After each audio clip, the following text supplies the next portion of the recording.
All right, greetings, scholars. Let me see. We have this question that comes from Calculus for Business. This comes from section 1.6, the product and quotient rules. Let me see.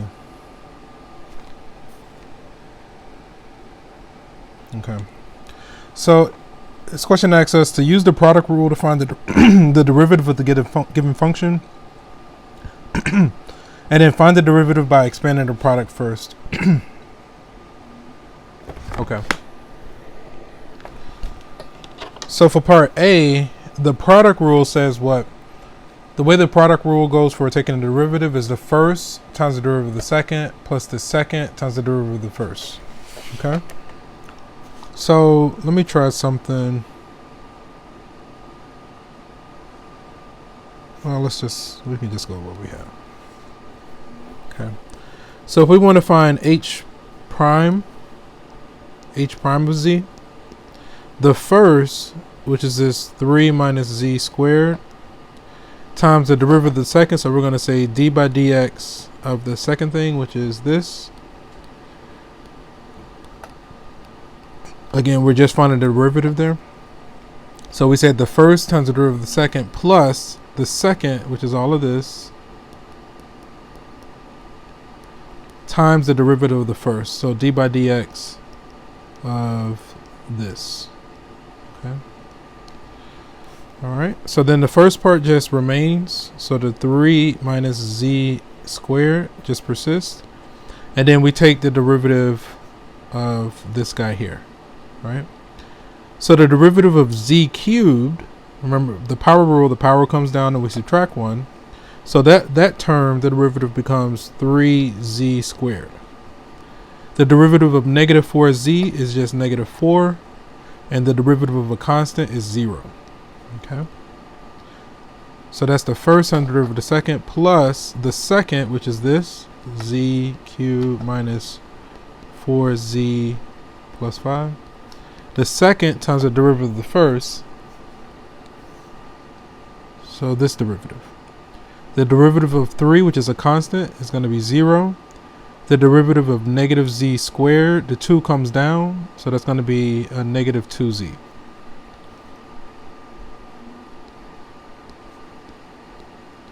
Okay. So then, let me see, do we have any, I don't see any like terms. It looks like we can maybe expand this out and then combine like terms. So like with those first two terms, we can FOIL.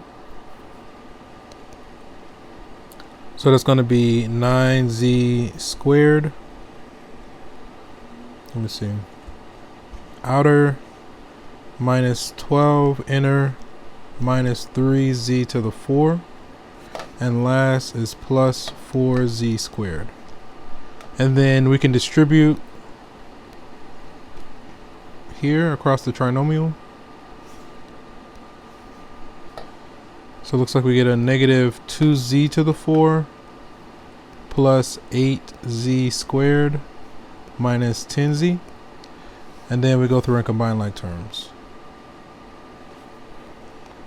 Let me see. We got a power of 4 and a power of 4. So that's going to give us a negative 5z to the 4. Okay. Any powers of 3? I don't see any powers of 3, but it looks like we have powers of 2. Power of 2, power of 2, power of 2. So 9 plus 4 is 13 plus 8 is 21. So plus 21z squared. Then minus the 10z. And minus 12. Okay. So when I applied the power rule, product rule, right? First times the derivative of the second plus the second times the derivative of the first. You know, here's the first, here's the derivative of the second, here's the second, here's the derivative of the first. We expanded like we had to do FOIL here, and we distributed over here on the right, and then we combine like terms and we got this result, right? And then for B, it asks us to find the derivative by expanding the product first. So in B, they want us to like basically expand it all the way out and then take the derivative. I guess we can do that. So for that was A, and then part B, I'm going to do a vertical multiplication. So we have this z cubed minus 4z plus 5. We're multiplying it by, I don't know if that's any easier. Let me just generate a little bit of space there. We got a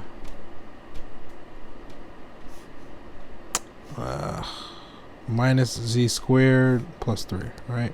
And we're basically multiplying these guys, okay? So I'm going to say 3 times 5 is 15. 3 times negative 4z is going to be a negative 12z. Okay. There's no squared term there.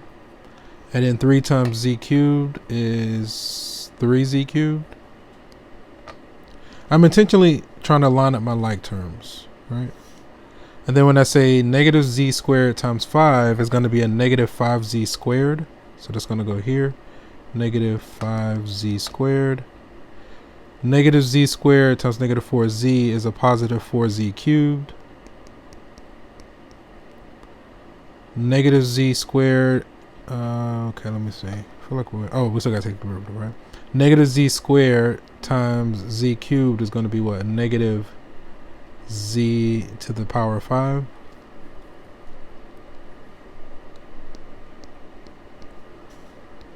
Okay. So again, I intentionally tried to line up my like terms. So now vertically we add, or in other words, just combine like terms. So then we'll have a negative z to the 5th plus 7z. Oh, we don't have any z's to the 4. Z cubed minus 5z squared minus 12z plus 15. Then from there, so basically we expanded, right, from the beginning. We got this result. Now we want to take the derivative of this guy. Okay. So the first term becomes a negative 5, and yeah, negative 5z to the 4 plus 21z squared minus 10z minus 12, and the derivative of a constant is 0. Notice that this result is the same as what we got earlier, right? So we saw two different ways of doing this example. Okay. So then I think in Pearson, like part A, you have to choose the correct, like A, B, C, or D, and you have to fill in, like basically what they did this part, right? So you have to find from A, B, C, or D which one matches this structure, and then fill in the blanks to make it correct. And then for part B, you just put your final result. Okay.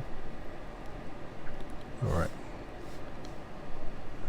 And so with that, we're going to end the session here. And from one beautiful mind to another, have a great day. Take care. Peace.